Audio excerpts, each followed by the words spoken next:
Sir Jaganmohan Reddy గారి పైన మోదీ గారు చాలా సీరియస్ అయ్యారని చెప్పేసి ఒక వార్త అయితే వైరల్ అవుతుంది సార్. అంటే నిన్న జరిగిన పరిణామాలన్నీ చూసాం. అమరావతి ఇష్యూ పైన ఎంటైర్ ఎపిసోడ్‌లో మోదీ గారు ఫైర్ అయిపోయారు. అటు చంద్రబాబు నాయుడు గారికి కూడా గ్రీన్ సిగ్నల్ ఇచ్చేసారు. ఎటువంటి యాక్షన్ కన్నా తీసుకోండి అని చెప్పేసి. ఆ నేపథ్యంలో ఇటు సాక్షి లైసెన్స్ కూడా రద్దు చేయబోతున్నట్టుగా కూడా తెలుస్తుంది.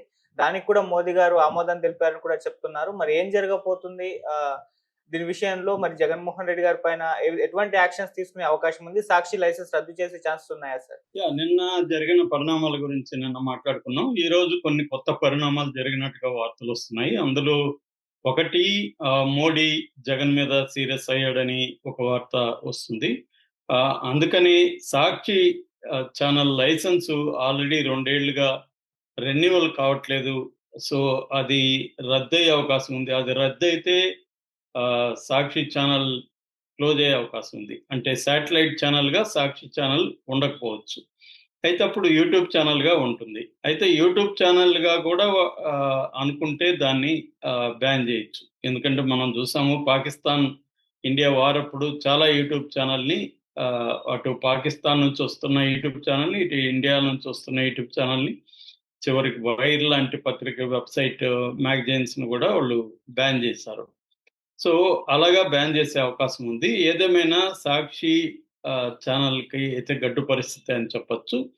అట్లాగే నిన్న గూడా సాక్షి ఛానల్ మీద రేణిగుంట, ఏలూరు ఇలాంటి ప్రాంతాల్లో దాడులు జరిగాయని వైసీపీ ఆరోపిస్తుంది. లేదు మీరే చేసుకొని మా మీద చెప్తున్నారని తెలుగుదేశం అంటుంది.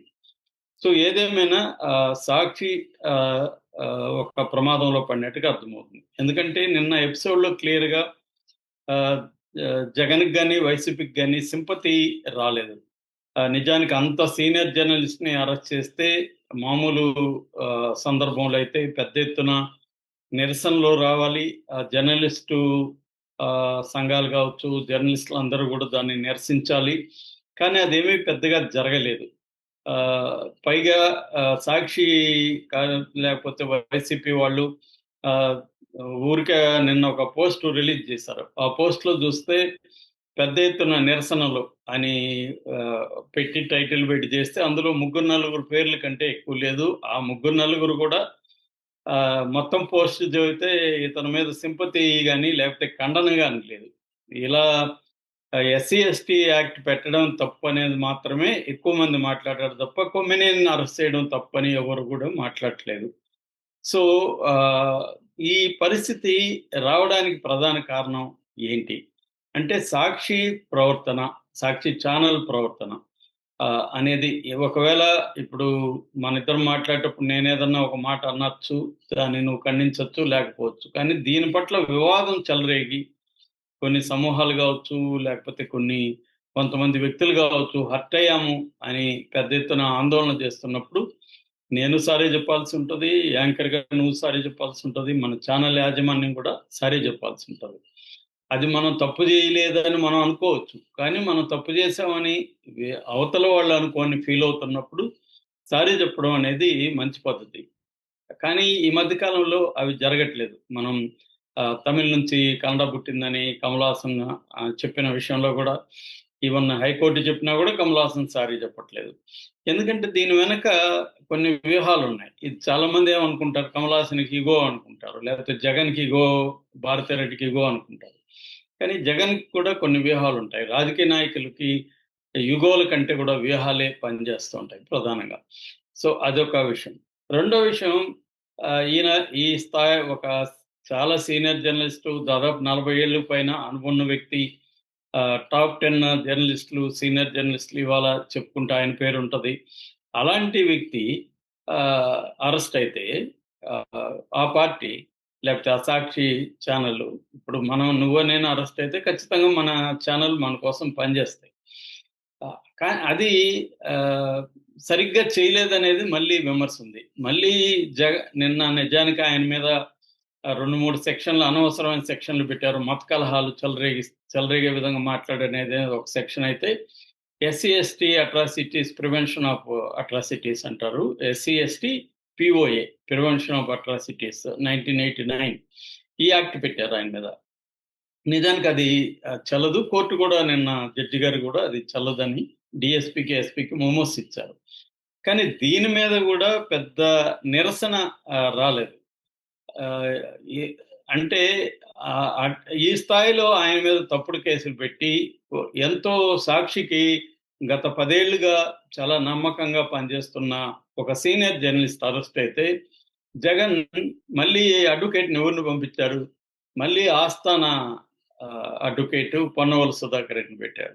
అతను ఆస్థాన అడ్వొకేట్‌గా కనబడ్డ మనకి ఆస్థాన విదూషకుడిలాగా, కమెడియన్‌లాగా ఉంటాడు. అలా అయిపోయింది అతని ఇమేజ్. తనని నేను కించపరచాలని నేను అనట్లేదు. జనరల్ పబ్లిక్ ఇమేజి అలా అయిపోయింది. సో, అటువంటి వ్యక్తిని మళ్ళీ ఆహ్, ఈయన దీంట్లో పెట్టడం. నిజానికి గట్టిగా వాదించుంటే లీగల్‌గా ఈయన చేసిన తప్పేమి లేదు. అవతల యాంకర్ అన్నాడు. దాన్ని ఈయన గట్టిగా ఖండించకపోవడమే ఈయన చేసిన తప్పు తప్ప, ఈయన అనలేదు. ఆ కామెంట్స్ ఈయన అనలేదు. ఈయన అన్నట్టుగా వాళ్ళు కేసు పెట్టారు కాబట్టి ఇది చెల్లదు అని గాని గట్టిగా ఆర్గ్యూ చేసునుంటే, ఈయనకి రిలీఫ్ వచ్చి ఉండే అవకాశం ఉందనేది లీగల్ ఎక్స్‌పర్ట్‌లు చెప్తున్నారు. కానీ ఇతను ఎక్కువ సేపు మాట్లాడతాడు గానీ, జడ్జిలకి తలనొప్పిగాను, జడ్జిలకి ఇరిటేటింగ్‌గాను మాట్లాడతాడు. నిన్న గూడా అదే జరిగింది. అంత పెద్దాయన కనీసం ఆయనకొక బెడ్ ఇప్పించలేకపోయాడు జైల్లో. ఆహ్, జడ్జి గారు ఏమన్నారు, "బెడ్లు అందరికి ఇస్తే నీకు కూడా ఇస్తారా?" అని జెప్పారు. అందరికివ్వరు కాబట్టి ఆయనకు గూడా ఇవ్వరు. సో, ఆహ్, అంటే జగన్ ఎందుకు ఆహ్, ఇలాగా తమ అరెస్ట్ అయిన పెద్దవాళ్ళని ఆహ్, మళ్ళీ పొన్నవాళ్ళనే ఎందుకు ప్రయోగిస్తున్నాడు? పొన్నవాళ్ళు పదే పదే ఫెయిల్ అవుతున్నారు. ఆయనకెంత నాలెడ్జ్ ఉంది ఏంటనేది పక్కన పెడితే, ఇవాళ కోర్టుల్లో స్టేచర్ గూడా ఇంపార్టెంట్. ఒక అడ్వొకేట్‌కి స్టేచర్ అనేది చాలా ఇంపార్టెంట్. అందుకనే మనకి ఆహ్, ఆహ్, మన సిద్ధార్థ లూథరా వాళ్ళకి గంటకి రూ. 1,00,00,000 ఎందుకిస్తారంటే, ఆయనకున్న స్టేచరు మన ఉండపల్లి అరుణ్ కుమార్ పదే పదే చెప్తుంటారు. లండన్‌లో చదువుకొనొస్తారు. వాళ్ళ ఇంగ్లీషు, వాళ్ళ స్టైలు, వాళ్ళ వ్యవహారం చూసి జడ్జిలకి గూడా ఇదవుతుంది అని ఇది ప్రతిసారి అలా జరగకపోవచ్చు కానీ ఈ అందరూ హ్యూమన్ బీయింగ్సే కాబట్టి ఖచ్చితంగా దాని ఇన్‌ఫ్లూయెన్స్ అనేది పనిచేస్తుంది. కానీ జగన్ అలా చేయట్లేదు.